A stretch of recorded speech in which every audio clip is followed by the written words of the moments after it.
Pan India star rebel star ప్రభాస్కు గాయమైనట్లుగా ప్రస్తుతం ఈ వార్త తెలుస్తూ ఉంది. అయితే ఈ వార్తతో ఒక్కసారిగా సినీ వర్గాల్లో అయితే సంచలనం సృష్టిస్తూ ఉంది.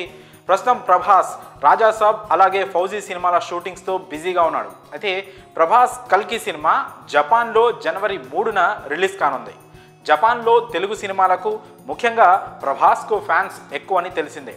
దీంతో జపాన్ సినిమా రిలీజ్కి ముందు ప్రభాస్ అక్కడ ప్రమోషన్స్లో పాల్గొంటారని ప్రకటించారు. కానీ ప్రస్తుతం ప్రభాస్ జపాన్ పర్యటన రద్దు అయినట్లు సమాచారం.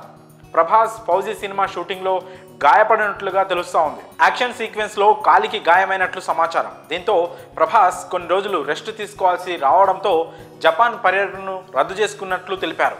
ఈ విషయం జపాన్ కల్కి సినిమా డిస్ట్రిబ్యూటింగ్ సంస్థ తన సోషల్ మీడియాలో అధికారికంగా ప్రకటించింది. జపాన్ డిస్ట్రిబ్యూటింగ్ సంస్థ ట్విన్ ప్రభాస్ కల్కి సినిమా రిలీజ్ సందర్భంగా ప్రమోషన్స్ కోసం డిసెంబర్ 18న జపాన్కి రావాల్సి ఉంది. కానీ ఓ సినిమా షూటింగ్లో ప్రభాస్ కాలికి గాయమవడంతో ప్రభాస్ జపాన్ పర్యటన రద్దు అయింది.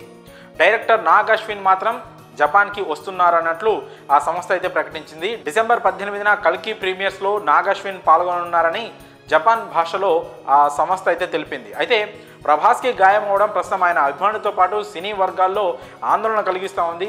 ప్రభాస్ గాయం ప్రస్తుతం కాకపోయినా గతంలో అయిన గాయంతోనే ఇంకా అతను పూర్తి స్థాయిలో కోలుకోలేదని తెలుస్తోంది. అయితే అభిమానులు అలాగే సినీ ఇండస్ట్రీలో ఆయన సన్నిహితులు ప్రభాస్ త్వరగా కోలుకోవాలని కూడా ప్రార్థనలు చేస్తూ ఉన్నారు. మరి ప్రభాస్ ఫౌజీ సినిమా షూటింగ్లో గాయపడడంపై మీ అభిప్రాయాలను కామెంట్స్లో తెలియజేయండి.